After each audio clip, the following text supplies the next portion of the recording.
What's up, guys? Back here with another video for you. I got another collection update. I wanted to get out of the way before, the holiday season. Well, the holiday season's here, but before the holidays come around, because every year, you guys know, I always have a bunch of shit to fucking show you guys after Christmas. So yeah, this time, it's all CDs, but I have a stack of metal, about, I don't know, 8, 10 CDs, and then after that, I'm probably going to start doing this a lot, is I'm going to show stuff that's not metal. So I'll let you know before that comes, because I know some of you guys don't give a shit about any of that stuff. But, yeah. So, metal first. We're not listening to anything in the background. So, this first one, my buddy picked up for me, because he knows I've been looking for it. This is Empatago's Horrors of the Zombie, or Horror of the Zombie. I'm sure you guys all know Impetigo. This is the hideous reissue album cover. And this is the regular album cover. And, yeah, this is just really good death grind from, like, central Illinois area. It's the only other album that I gave a shit about besides, what's the other one? It's got a really nasty album cover. I had the name slip in my mind. It's not in English. But yeah, Impetigo. Good shit. Next. The rest of this is all from Hell's Headbangers. And when I ordered, they sent me this cool Shadow Kingdom Records CD sticker. That's cool. So here is the first thing I picked up from Hell's Headbangers. This is the Shapeless Mass EP by Denial of God. This is like, you guys know these guys. They're from Denmark. It's like horror-themed black metal with some really cool, like, traditional style riffs. And, this track is on the new album, but then, the Statues Are Watching are on there. And then there's two covers. Shit, what are the other two? I don't know. I probably should have done more research before this video, but fuck it. You guys are used to this. But yeah, cool EP from Denial of God. Next is the new album from Denial of God, The Hollow Mass. Cool album cover. Yeah, it's really dark compared to the other ones. The Horrors of Satan was a good one. So is the other one. I mean, all their stuff's really good. So I'm really excited to have this. I actually haven't even listened to this yet. But I'm assuming I'm going to like it based off of their track record and what I heard off the EP. So, yeah. It's good shit. Next. This is Altar of the Virgin Whore by Profanatica. New EP, leftover tracks from their newest record, of which I have not yet picked up, which I need to work on. Yeah, it's an EP with eight tunes on it. Really simple inside there. I'm a big Profanatica fan. I'm just trying to get all of their shit, or at least all the shit I can get a hold of on CD. Because I know, like, the early stuff, you could only get in, like, compilations and shit, but, whatever. So yeah, Profanatica. Next one here is a brutal death metal band from Ohio, I believe. They're called Regurgitation, and this is the album Tales of Necrophilia. Really nasty fucking artwork all over this thing. It came with this really nice sleeve, which is great, because Hell's Headbangers did a really good job reissuing this with the packaging. It's just, some really glossy digibook style stuff. I'm not going to show you guys some of these photos in here because they're a bit graphic. You guys can go look it up yourself. I don't want this video to get flagged or anything. Okay, that's nasty anyway, but whatever. my girlfriend's in the background, and she's not a death metal person. But yeah. Gross. You don't want to see it. But yeah, Tales of Necrophilia by Regurgitation. It's really good shit. It's really similar to, like, old school shit like Deeds of Flesh and Leviticity. I mean, the old school brutal shit. That, like, I don't know, what do you call it? Like third wave, maybe you'd call it? Third wave death metal? Third generation? I don't fucking know. But either way, it's great. From 1999. Next. Oh, this is a great one. Where the Leaden Dawn Meets Iron Shores by Braun something. I don't know. It's got the fucking squiggle over the O. Um, German atmospheric black metal with ambient tinges. It's 3 tracks and like 57 minutes long or so. It's really, really good shit. I'm a big fan of opening it up here. I'm a big fan of these little slip covers that House Headbanger sends with digipacks nowadays. Really nice looking artwork. Simple but effective, I guess. Yeah, yeah, this is really cool stuff.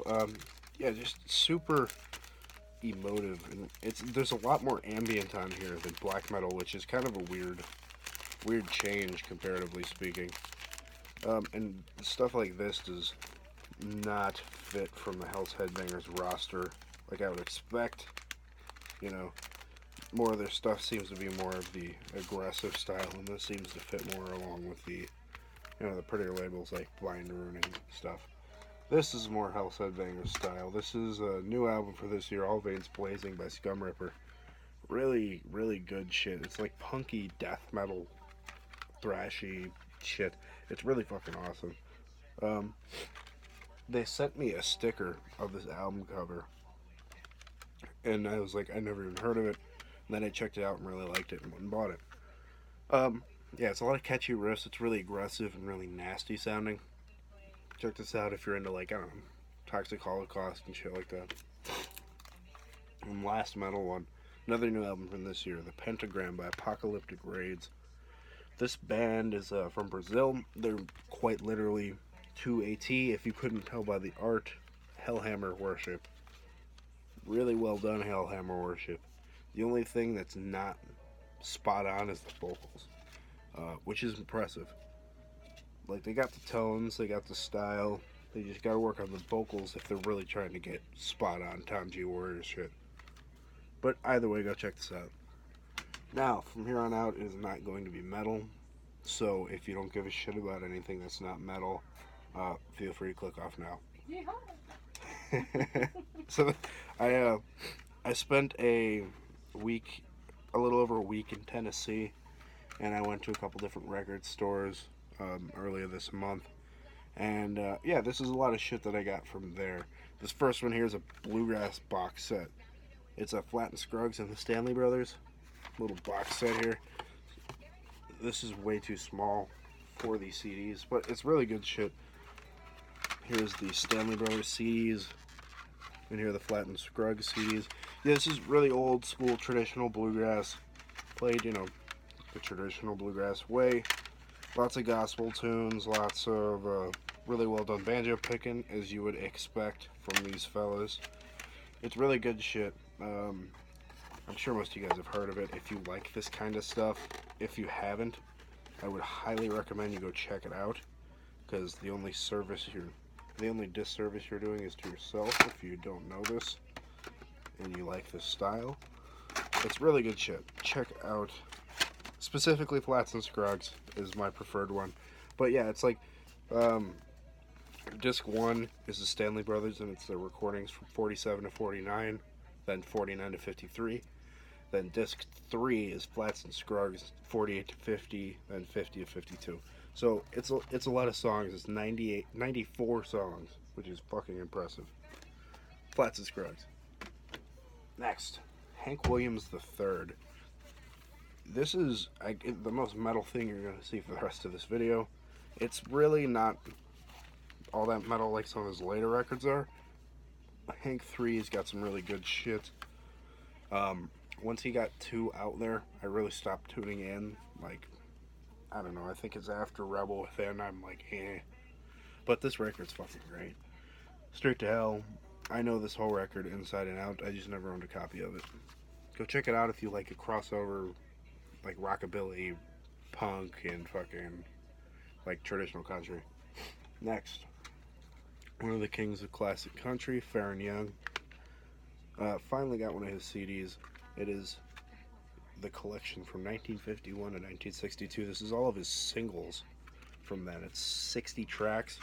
I actually just dropped the case and busted that off. But yeah, it's really, it's really good stuff in the 50s and 60s style of country. Farron Young. Next, Um, I saw this group in a bar, and it is a band comprised of members of Loretta Lynn and Emmylou Harris's band playing Western Swing. Um, yeah, it's John England and the Western Swingers with the album Open That Gate. Their fiddle player is 90, 90 years old, and he sings and plays the fiddle live still, which is cool as fuck. I picked this up because, it sounds like Bob Wills and his Texas Playboys and all that, but in a modern setting. And I got this little show flyer thing from the show, explaining all the fellas' criteria, and then little talking about the album, and stuck it in here. It's really cool. If you like traditional swing, as they put it, redneck jazz, good shit. And these last two are by one of my favorite country singers, Emmylou Harris. This is a song, or the album Luxury Liner and Pieces of the Sky. The thing I like so much about Emmylou is every record is like a different style of, like, Americana. No.